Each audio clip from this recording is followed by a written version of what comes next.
To get the updates from Valid Voice, subscribe and press the bell icon.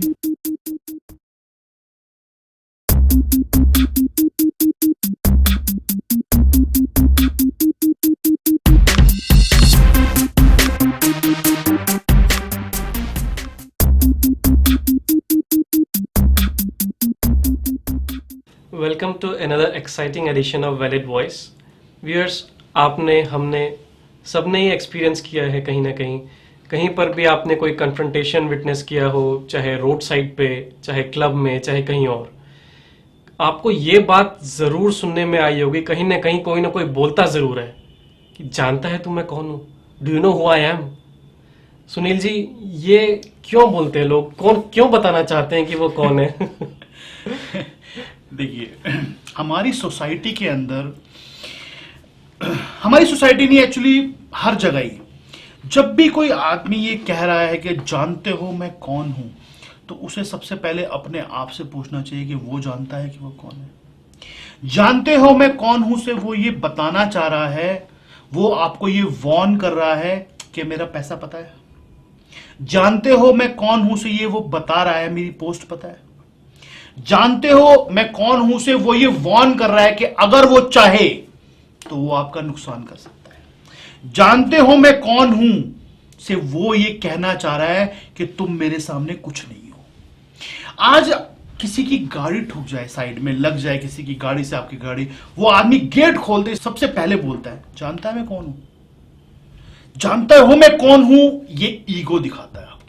जानते हो मैं कौन हूं ये बताता है आपको कि आपकी अपने बारे में बहुत गलत फहमियां हैं। जानते हो मैं कौन हूं ये बताता है आपको कि आप नहीं जानते हो कि आप कौन हो। एक्चुअली सुनील जी, मन यही करता है पूछने के लिए, सामने वाला बोले जानते हो मैं कौन हूं, तो मन यही करता है पूछने को, क्यों भाई तुम नहीं जानते तुम कौन हो? देखिए अंकुर जी, ये एक लाइन कोई बोले या ना बोले आपको पता चल जाएगी। जिंदगी की हर स्टेज पे हर आदमी के सामने आपको कहीं ना कहीं बोलते हुए और ना बोलते हुए आदमी मिल जाएंगे। एक एम्प्लॉय है, वो जॉब करता है अपने बॉस के पास, उसका बॉस उसे बुलाता है इधर आओ, ये काम तुमने ठीक नहीं किया।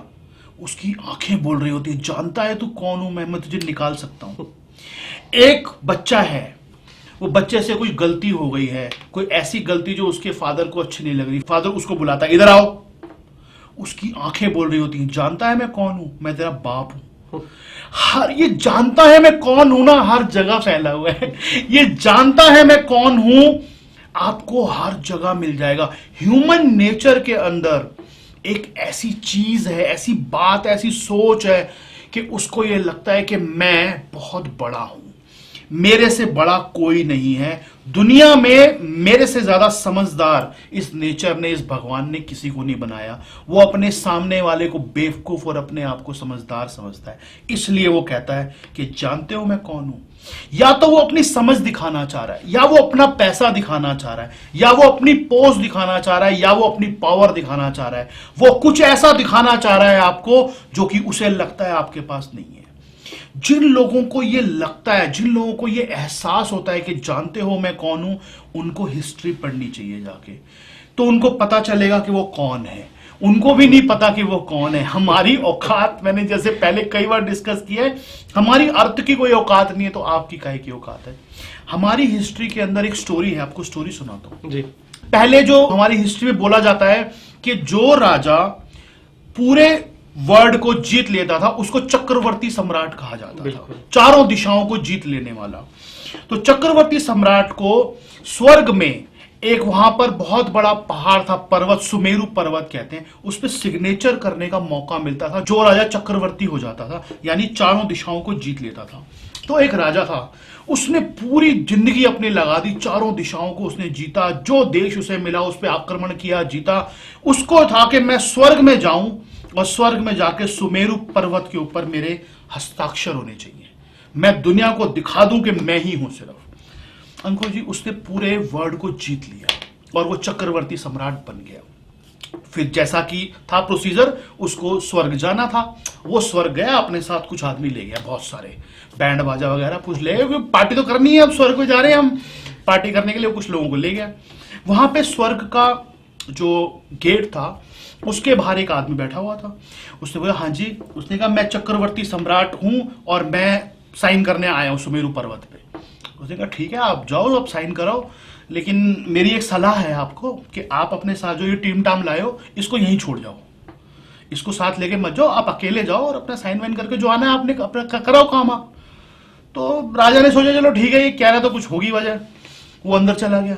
अंदर जाके वो उसके साथ में जो था वो गया, गेट कीपर जो था वो गया उसके साथ। उसने देखा इतना बड़ा पर्वत, सुमेरु पर्वत जिसको कहते हैं कि उसकी अंतिम किसी को दिखाई नहीं देता, इतना बड़ा पर्वत। उसने देखा उस पर सिग्नेचर ही सिग्नेचर। अच्छा। उस पर सिग्नेचर करने की जगह नहीं थी।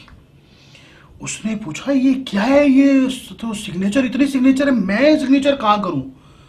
तो उसका तो दिमाग खराब हो गया। उसको लगा था कि वो सोच के ही गया था मैं अकेला ही आदमी होऊंगा, एक ही मैं अकेला ही होऊंगा, सिर्फ कोई एक दो और होंगे सिग्नेचर, और कितने होंगे। लेकिन वो पर्वत सिग्नेचर से भरा पड़ा था, इतना भरा पड़ा था कि आधा इंच जगह नहीं थी उसके ऊपर सिग्नेचर करने की। उस दरबान ने उसको कहा कि आप एक काम कीजिए, आप किसी का सिग्नेचर साफ करके और उसके ऊपर सिग्नेचर कर दीजिए।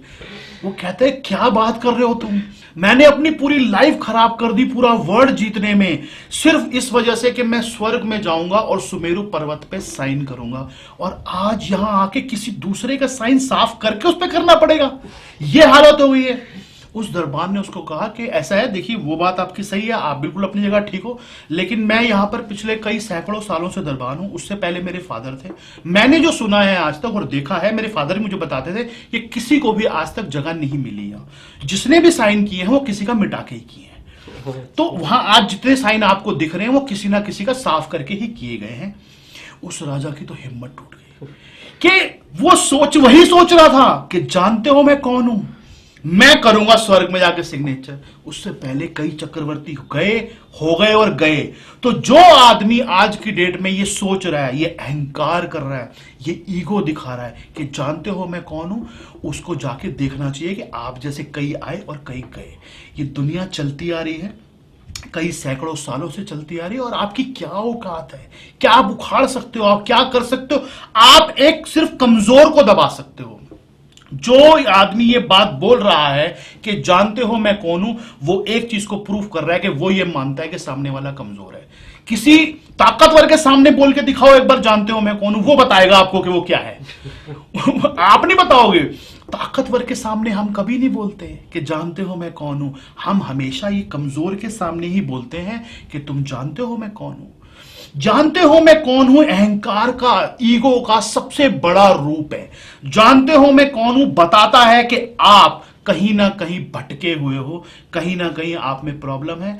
तो जो आदमी भी इस तरह की सोच रखते हैं, मुझे लगता है उनको एक बार स्टडी करनी चाहिए, उन्हें पता चल जाएगा कि वो कौन है। बिल्कुल ठीक बात कही आपने सुनील जी। और खास तौर पे मैं एक इंस्टेंस यहाँ जरूर लेना चाहूंगा।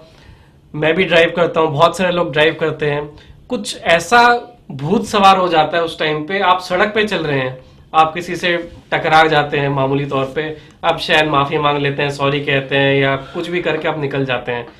इस गाड़ी के उस बक्से में बैठ के क्या भूत सवार हो जाता है इंसान के सर पे कि एक मामूली खरोंच के पीछे या एक मामूली ओवरटेकिंग के पीछे या किसी के पीछे रोड रेस लोग लड़ने मरने को तैयार हैं। ये रोड रेस के जितने मामले हो रहे हैं आजकल हम देख रहे हैं, ये एक्चुअली बहुत बड़ी समस्या है हमारी सोसाइटी में ना अंकुर जी। किसी तरह खास तरह की एंजाइटी, गुस्सा जिसको मैं बोलता हूं ना, एंगर, वो सवार है। वो आदमी जो गाड़ी चला के जा रहा है, वो बाहर से कहीं से एंगर अपने अंदर भरा हुआ है। उसने कोई, उसका काम नहीं हुआ, उसका पैसा डूब गया, बीवी ठीक नहीं है, बच्चे ठीक नहीं है, कुछ उसके अंदर भरा हुआ है, और वो आदमी गाड़ी चला रहा है। वो आदमी की गाड़ी किसी के साथ भी लग जाती है, वो सारा का सारा गुस्सा उस पर निकालता है। अरे भैया, वो क्या 5-10 लाख की गाड़ी है, आप सामने वाले का घर उजाड़ रहे हो, आप सामने वाले को मार रहे हो, सामने वाले से मार खा रहे हो, कुछ भी कर रहे हो। आप ये सोचो आप क्या कर क्या रहे हो। आपकी ये गाड़ी की खरोच की कॉस्ट क्या होगी, आपकी एक लाइट टूट गई उसकी कॉस्ट क्या होगी, आपका बम्पर खराब हो गया उसकी कॉस्ट क्या होगी। लेकिन आप जो लड़ाई कर रहे हो, सामने वाला आदमी कोई भी हो सकता है, उस पर कोई भी लोग डिपेंडेंट हो सकते हैं, उनका क्या होगा।